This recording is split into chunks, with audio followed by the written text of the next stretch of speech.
रामचंद्राचा हा जन्म उत्सव भारतभर मोठ्या उत्साहानं भक्तिभावानं साजरा केला जात आहे। मी पुढे बोलण्यापूर्वी दादा आपलं नाव काय?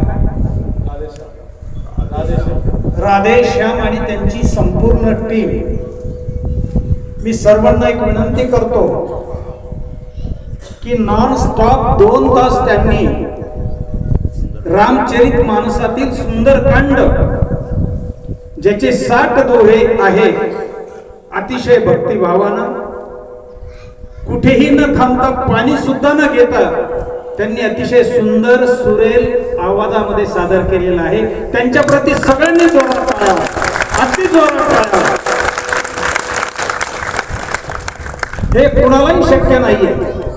रामचरितमानस संत तुलसीदासांचा हा ग्रंथ आणि त्यातील हे 60 दोहे सुंदरकांडाचे त्यांनी अतिशय मधुर आवाजामध्ये सादर केलेले आहेत। आपण शेवटी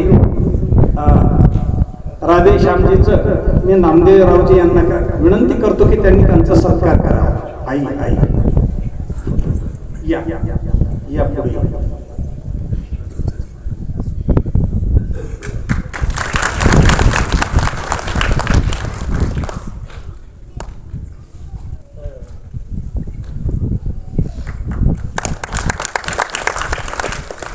धन्यवाद।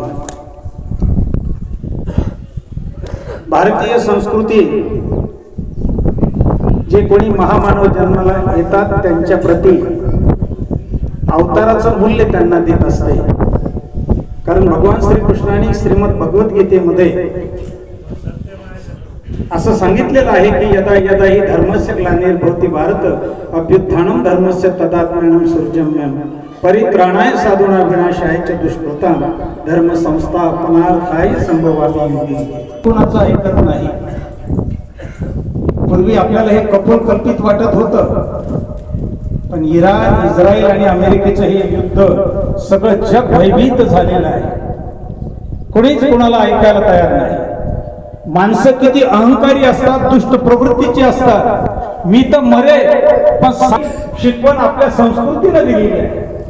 भारतीय राजा महाराजांनी कधी परक्यांवर आक्रमण केली नाही, इतर लोकांनी आपल्यावर आक्रमण केली, पण सहिष्णुता, सर्व धर्म समभाव, सोशिकता आणि नैतिक मूल्यांची शिकवण भारतीय संस्कृतीने जगाला दिलेली आहे। आणि म्हणून आज या भयान परिस्थितीमध्ये प्रभू रामचंद्राच्या चरणी प्रार्थना।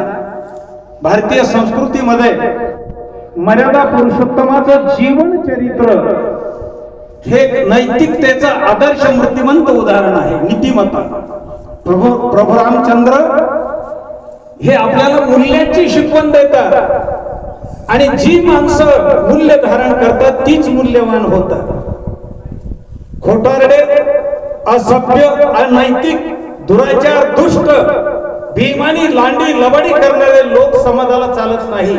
समाज चालतो तो नीतीवर चालतो, समाज चालतो तो मूल्यांवर चालतो आणि ही आदर्श मूल्य या महापुरुषांच्या जीवन चरित्रातून आपल्याला मिळतात। बंधुप्रेम कसं असावं प्रभू रामचंद्र सांगतात। एक पत्नीव्रत कसं असावं प्रभू रामचंद्र सांगतात। अरे शत्रुत्व कसं असावं हे सुद्धा प्रभू रामचंद्र सांगतात। जेव्हा रावणाचं अधःपतन झालं तेव्हा लक्ष्मणाला राग होता, त्याच्या प्रेताला लाथ मारावी असा मानस लक्ष्मणावर शिवाजी महाराजांनी केलेला आहे। अफजल खानाचा जेव्हा वध झाला तेव्हा राजमाता जिजाऊने सांगितलं, शिवबा हा एक जरी तुझा शत्रू असला तरी तोही बलाढ्य होता, त्याच्याजवळ सुद्धा सामर्थ्य होतं, मोठ्या इमामानं त्याचा तू दफनविधी कर। ही भारतीय संस्कृती आहे आणि म्हणून प्रभू रामचंद्राच्या जीवन चरित्रातून आपल्याला मूल्य मिळतं। 100 कोटी श्लोक आहे त्याच्यामध्ये आणि या 100 कोटी श्लोकांची देव, दानव आणि मानव यांच्यामध्ये वाटणी होण्यासाठी झगडा सुरू झाला। देव म्हणाले, विष्णूने अवतार घेतला प्रभू रामचंद्राच्या रूपानं आणि रामायण जन्माला आलं, म्हणून रामायणावर आमचा अधिकार आहे। पूर्णच्या पूर्ण रामायण आम्हाला